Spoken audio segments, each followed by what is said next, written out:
এবং সামনে উপস্থিত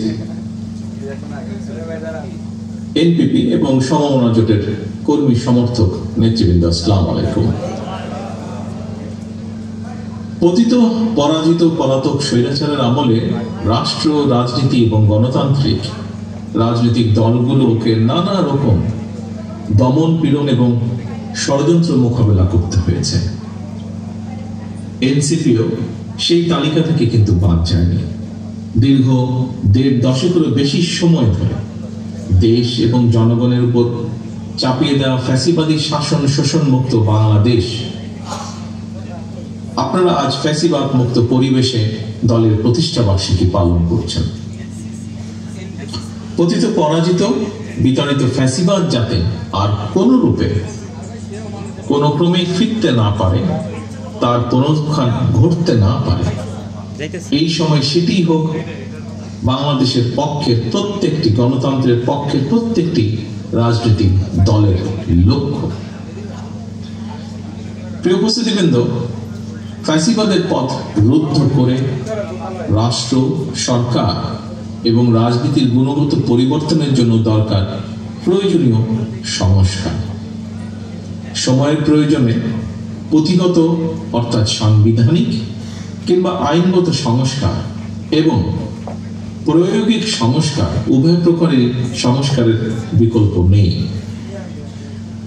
অল্প কিংবা বেশি সংস্কার বলেও কিন্তু কিছু নেই। রাষ্ট্র ও রাজনীতির প্রয়োজনের সংস্কার একটি চলমান প্রক্রিয়া, ধারাবাহিক প্রক্রিয়া। তবে আমার কাছে মনে হয় পুঁথিগত সংস্কারের চেয়েও প্রায়োগিক সংস্কার বরং অনেক বেশি জরুরি। উপস্থিতিবৃন্দ, এই কথাটি বলার অর্থ হলো আমাদের বর্তমান সংবিধানের ৬৫(২) অনুচ্ছেদ লঙ্ঘন করে জনগণের ভোট ছাড়াই ২০১৮, ২০১৪ এবং ২৪ সালে নির্বাচনের নামে প্রহসন চালিয়ে যে কথিত সংসদ এবং সরকার প্রতিষ্ঠিত করেছিল, সংবিধানে জনগণের সরাসরি ভোটের অধিকার দেওয়া থাকলেও জনগণকে কিন্তু সেদিন ভোটের অধিকার প্রয়োগের কোনো রকম সুযোগ দেওয়া হয়নি। ফ্যাসিবাদ কায়েম করে জনগণকে সারা দেশের জনগণকে অসহায় এবং ক্ষমতাহীন করে রাখা হয়েছিল। এ কারণে আমি মনে করি রাষ্ট্রে স্বৈরাচার কিংবা ফ্যাসিবাদ রুখে দিতে সবচেয়ে বেশি প্রয়োজন জনগণের রাজনৈতিক ক্ষমতায়ন। জনগণের সরাসরি ভোটে নির্বাচিত প্রতিনিধিত্ব নিয়ে সংসদ সরকার গঠিত হলে অবশ্যই সেই সরকার জনগণের কাছে জবাবদিহি করতে বাধ্য এবং এর মাধ্যমে রাষ্ট্রের নাগরিকদের রাজনৈতিক ক্ষমতা নিশ্চিত হয়। দেশে জনগণের রাজনৈতিক ক্ষমতা নিশ্চিত থাকলে সরকারের পক্ষে ফ্যাসিবাদী চরিত্র ধারণ করা সহজ হয় না। সরাসরি ভোটে নির্বাচিত সরকার, অন্তর্বর্তীকালীন সরকার কিংবা তত্ত্বাবধায়ক সরকার, সরকারের চরিত্র যাই হোক, সরকারকে জনগণের কাছে জবাবদিহি করতে বাধ্য করা না গেলে ক্ষমতাসীন সরকার হয়তো নিজেদের অজান্তেই স্বৈরাচারী হয়ে ওঠে এবং এই কারণেই হুমকি ধমকি উপেক্ষা করে হলেও অবশ্যই নাগরিকদেরকে সরকারের গঠনমূলক সমালোচনা জারি রাখতে হবে। প্রিয় উপস্থিতিবৃন্দ, প্রতিটি নাগরিককে নিজেদের অধিকার প্রতিষ্ঠার দাবিতে সোচ্চার থাকতে হবে। দেশের জনগণ কিন্তু সরকারের করুণার পাত্র নয়। সরকার অবশ্যই জনগণের কথা শুনতে, জনগণের ন্যায্য দাবি মানতে বাধ্য।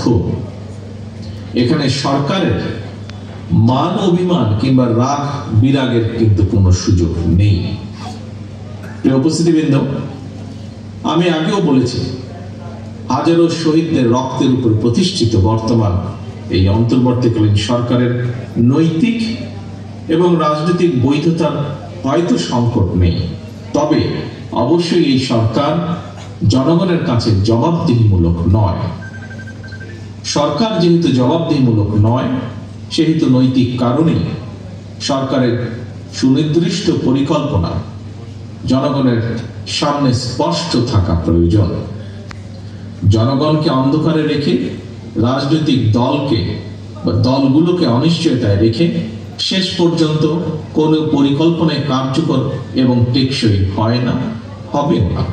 প্রতিটি বছর জাতীয় বাজেট বাস্তবায়নের ক্ষেত্রে ঘাটতি বাজেট হচ্ছে মূল প্রতিবন্ধকতা।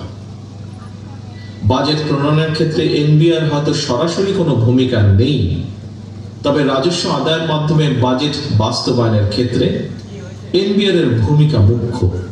এমন বাস্তবতায় বাজেট পাশের ঠিক আগ মুহূর্তে অন্তর্বর্তীকাল সরকার হঠাৎ করে এনবিআর এর সংস্কার চাপিয়ে দিয়ে রাজস্ব আদায়ের ক্ষেত্রে যে একটি অচল অবস্থা সৃষ্টি করেছে, এটি আমাদের অর্থনীতির জন্য কিন্তু খুব ভালো বিষয় নয়। এই ধরনের পরিস্থিতি মোকাবেলায় জবাবদিহিমূলক গণতান্ত্রিক সরকার সবচেয়ে বেশি কার্যকর ভূমিকা রাখতে পারে বলে সকলেই বিশ্বাস করেন, বিশেষ করে গণতান্ত্রিকামী জনগণ। বর্তমান অন্তর্বর্তীকালীন সরকারের যোগ্যতা অযোগ্যতার বিষয় নয়।